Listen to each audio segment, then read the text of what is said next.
नमस्कार दोस्तों, स्वागत है आप सभी का धीरा क्लासेस के एक नए इंपॉर्टेंट सेशन में। आज हम लेकर आए हैं RRB NTPC technician group D के साइंस के मोस्ट इंपॉर्टेंट एमसीक्यू क्वेश्चन, जो कि एग्जाम के लिए बहुत ही ज्यादा यूजफुल है।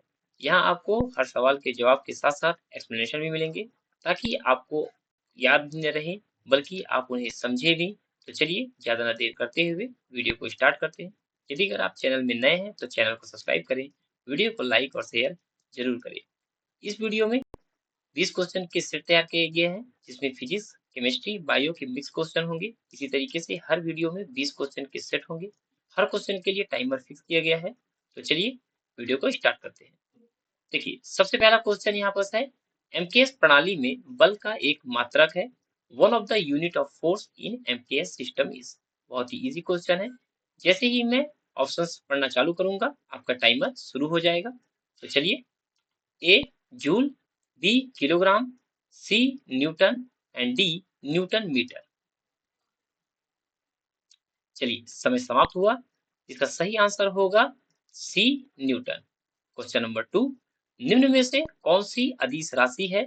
Which of the following is a scalar quantity? Option A ऊर्जा, ऑप्शन बी संवेग, ऑप्शन सी बलागुण एंड ऑप्शन डी उपरोक्त में से सभी।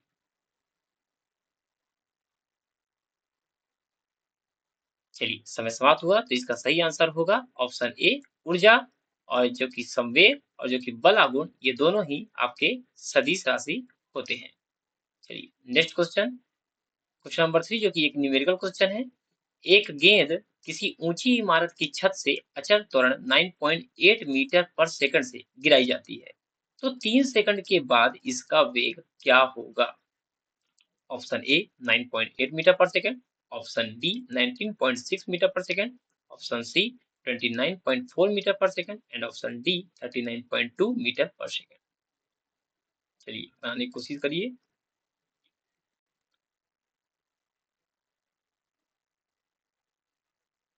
चलिए, समय समाप्त हुआ। आइए इसको हम जानते हैं कि कैसे होगा। फिलहाल मैं इसका आंसर आपको बता दूं। इसका आंसर होगा ऑप्शन सी 29.4 मीटर पर सेकंड। तो कैसे होगा? देखिए, 3 सेकंड के बाद इसका वेग पूछ रहा है, यानी कि अंतिम वेग पूछ रहा है v की वैल्यू। यहाँ पर हमें u की वैल्यू पता है 0 एंड t की वैल्यू पता है हमें 3 सेकंड होगा, एंड a की वैल्यू दिया हुआ है 9.8। इसे आप g भी लिख सकते हैं या a भी लिख सकते हैं, जिससे आप लिखना चाहें। सबसे पहले हमें दूरी निकालनी होगी, तो s इज इक्वल टू हो जाएगा u t plus half a t square. ये फॉर्मूला है। इस फॉर्मूले में हम वैल्यू को पुट करेंगे, 0 into T plus half into A की वैल्यू 9.8 इंटू टी की वैल्यू 3 का स्क्वायर। इसको जब हम सॉल्व करेंगे तो 44.1 मीटर इसकी वैल्यू आएगी। आप सॉल्व करके देख लीजिएगा। उसके बाद हम एक और फॉर्मूला यूज करेंगे, v square minus u square is equal to 2as। यहाँ से हम v की वैल्यू निकाल देंगे। v की वैल्यू यहाँ से हो जाएगी यू स्क्वायर प्लस 2as। इसमें हम जब सारे वैल्यू को पुट करेंगे तो हमें हमारा आंसर मिल जाएगा ऑप्शन सी 29.4 मीटर पर सेकंड। उसके बाद है क्वेश्चन 4, वैज्ञानिकों का उनके आविष्कारों से मिलान कीजिए। तो ऑप्शन ए में है जी मार्कोनी, बी है जे एल बेयर, सी है अलेक्जेंडर ग्राहम बेल और डी है थॉमस अल्वा एडिसन। और यहाँ पर उनके आविष्कार दिए गए हैं, gramophone, radio, television and telephone. चलिए, समय समाप्त। तो यहाँ पर देखिए, जी मार्कोनी ने रेडियो का आविष्कार किया था, जे एल बेयर ने टेलीविजन का आविष्कार किया था और अलेक्जेंडर ग्राहम बेल ने टेलीफोन का आविष्कार किया था, और थॉमस अल्वा एडिसन ने ग्रामोफोन का आविष्कार किया था। तो ए का 2 एंड बी का 3, तो ये ऑप्शन नंबर डी में है केवल। चलिए, क्वेश्चन नंबर 5 है, टीवी का आविष्कार किसने किया? Who invented TV? तो ये वही क्वेश्चन हो गया आपका, ये पिछला वाला ही क्वेश्चन हो गया। तो इसी में से आपका ये आंसर हो गया option D John Logie Baird या जे एल बियर्ड। चलिए, नेक्स्ट क्वेश्चन है क्वेश्चन नंबर 6, यदि लेंस की क्षमता -2d है तो फोकस दूरी कितनी होगी? चलिए, option A +2 metre, option B +0.5 metre, option C -2 metre and option D -0.5 metre. चलिए, समय समाप्त। यहाँ पर देखिए, आपको पता होगा d is equal to 1 upon f होता है, ये आपको जानकारी होगी। तो f इज इक्वल टू हो जाएगा 1 अपॉन डी। वैल्यू को पुट कर देंगे तो f is equal to 1 upon -2, तो यहाँ पर F की वैल्यू निकल कर आ जाएगी -0.5 मीटर। तो ऑप्शन नंबर डी। नेक्स्ट है आपका क्वेश्चन नंबर 7, फेरिक ऑक्साइड में लोहे की संयोजकता कितनी होती है? Option A +2, option B -3, option C -2 and option D -3। चलिए समय समाप्त। देखिए फेरिक ऑक्साइड में पहली बात तो फेरिक ऑक्साइड का फॉर्मूला होता है Fe2O3, जो कि एक अकार्बनिक यौगिक है। ये कैसा यौगिक है? अकार्बनिक यौगिक है, ये भी याद रखिएगा। ओके। और इस Fe2O3 में जो कि फेरिक आयन होता है वो Fe3+ होता है, यानी कि यहाँ पर जो इसकी संयोजकता होती है वो +3 होती है। यहाँ ऑप्शन में एक गड़बड़ है, तो इसको आप एक काम करिए, ऑप्शन बी को +3 लिख लीजिए, ये सही आंसर हो जाएगा आपका। चलिए नेक्स्ट है आपका क्वेश्चन नंबर 8, CO2 के 44 ग्राम में मौजूद CO2 के अणुओं की संख्या होती है। The number of CO2 molecules present in 44 grams of CO2। Option A 6.02 into 10 to the power 23, option B 2.02 into 10 to the power 23, option C 1.02 into 10 to the power 23 और option D 3.01 into 10 to the power 23।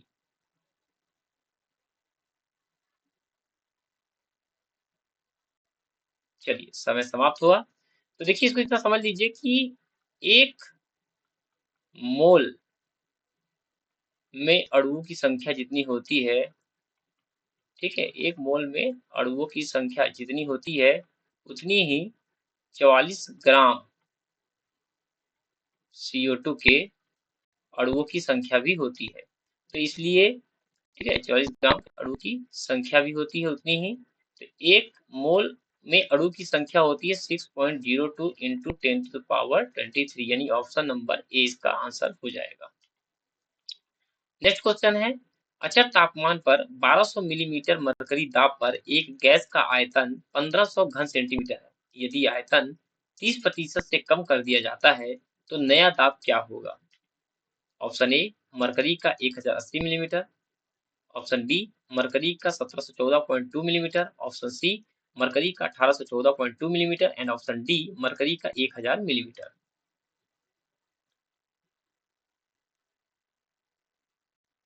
चलिए समय समाप्त।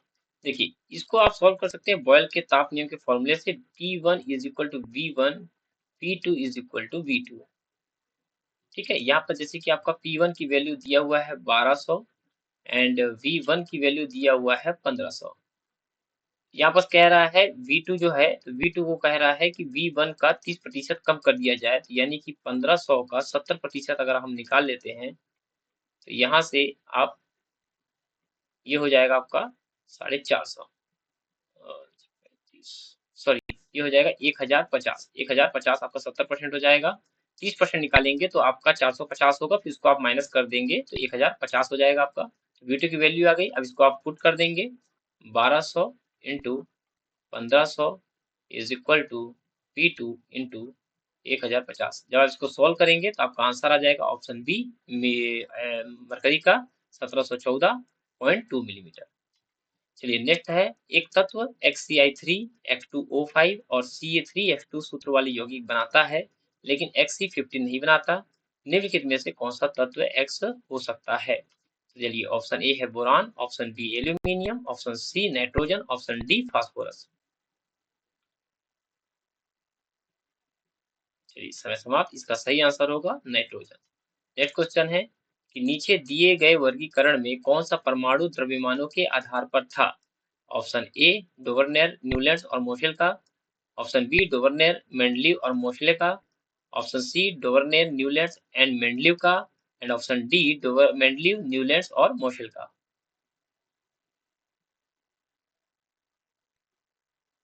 चलिए time समाप्त, इसका सही answer है option C Dobereiner, Newlands और मेंडलीव का। नेक्स्ट क्वेश्चन भी सही मिलाने वाला है।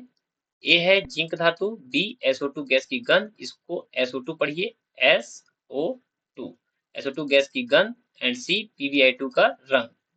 तो देखिए यहाँ पर 3 रंग दिए गए हैं, पीला, ग्रे और पुंजेंट। बताइए। चलिए समय समाप्त। तो देखिए जिंक धातु जो होता है वो ग्रे कलर का होता है, SO2 गैस की गंध जो होती है वो पुंजेंट होती है और PbI2 का जो रंग होता है वो पीला होता है। ए का 2, बी का 3, ए का 2, बी का 3, सी का 1, यानी कि ऑप्शन नंबर बी आपका सही आंसर हुआ। क्वेश्चन 13 है, सोडियम धातु खालिस्तान में रखी जाती है, तो ये तो बहुत इजी है, इस केरोसिन में। चलिए नेक्स्ट क्वेश्चन हो गया, वाणिज्यिक बर्फ संयंत्र के लिए सबसे उपयुक्त प्रशीतक है। The most suitable refrigerant for commercial ice plant is. Option A brine, option B freon, option C ammonia, option D हवा।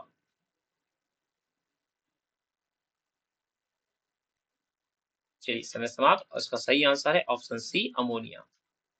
नेक्स्ट क्वेश्चन है, जब किसी उदासीन धातु के गोले को धनात्मक रूप से आवेशित कांच की छड़ के संपर्क से आवेशित किया जाए तो यह गोला क्या करेगा। ए इलेक्ट्रॉन गंवाएगा, बी इलेक्ट्रॉन प्राप्त करेगा, सी प्रोटॉन गंवाएगा, डी प्रोटॉन प्राप्त करेगा।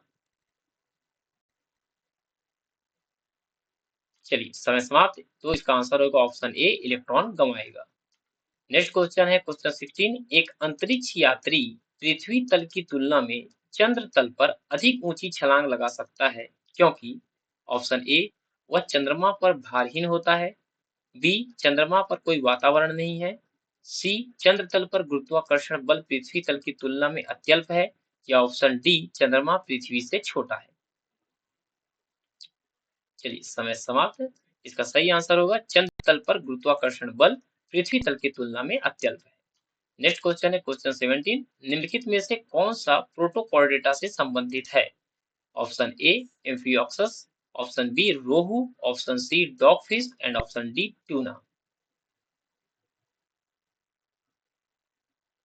चलिए समय समाप्त, इसका सही आंसर है एम्फियोक्सस। नेक्स्ट क्वेश्चन है, जंतु वर्गीकरण का क्रम क्या है। ऑप्शन ए फाइलम, वर्ग, फैमिली, गण, वंश, जाति, ऑप्शन बी फाइलम, वर्ग, फैमिली, गण, जाति, फिर वंश, ऑप्शन सी फाइलम, वर्ग, गण, फैमिली, वंश और फिर जाति, या ऑप्शन डी फाइलम, गण, फैमिली, वर्ग, वंश और फिर जाति। चलिए समय भी समाप्त हो गया ऑप्शन पढ़ते पढ़ते। इसका सही आंसर है ऑप्शन सी फाइलम, फिर वर्ग, फिर गण, फिर फैमिली, फिर वंश और लास्ट में जाति। चलिए इसको जाति पढ़िएगा, ये थोड़ा सा मिस्टेक हो गया है, ये हो गया आपका जाति। चलिए नेक्स्ट है आपका क्वेश्चन नंबर 19, मनुष्य को रोटी चबाने पर मीठा क्यों लगता है। ऑप्शन ए कार्बोहाइड्रेट शक्कर में परिवर्तित हो जाता है, ऑप्शन बी वसा शक्कर में बदल जाता है, ऑप्शन सी प्रोटीन शक्कर में बदल जाता है, या ऑप्शन डी इनमें से कोई नहीं। चलिए बताइए। चलिए समय समाप्त हुआ, इसका सही आंसर है कार्बोहाइड्रेट शक्कर में परिवर्तित हो जाता है। चलिए लास्ट क्वेश्चन है क्वेश्चन नंबर 20, आज के वीडियो का लास्ट क्वेश्चन है, पादप उत्तक मुख्यतः दो प्रकार के होते हैं। ए विभेद्योतक उत्तक और सरल स्थायी उत्तक, ऑप्शन बी विभेद्योतक उत्तक और स्थायी उत्तक, ऑप्शन सी स्थायी उत्तक और जटिल स्थायी उत्तक, ऑप्शन डी सरल स्थायी उत्तक और जटिल स्थायी उत्तक।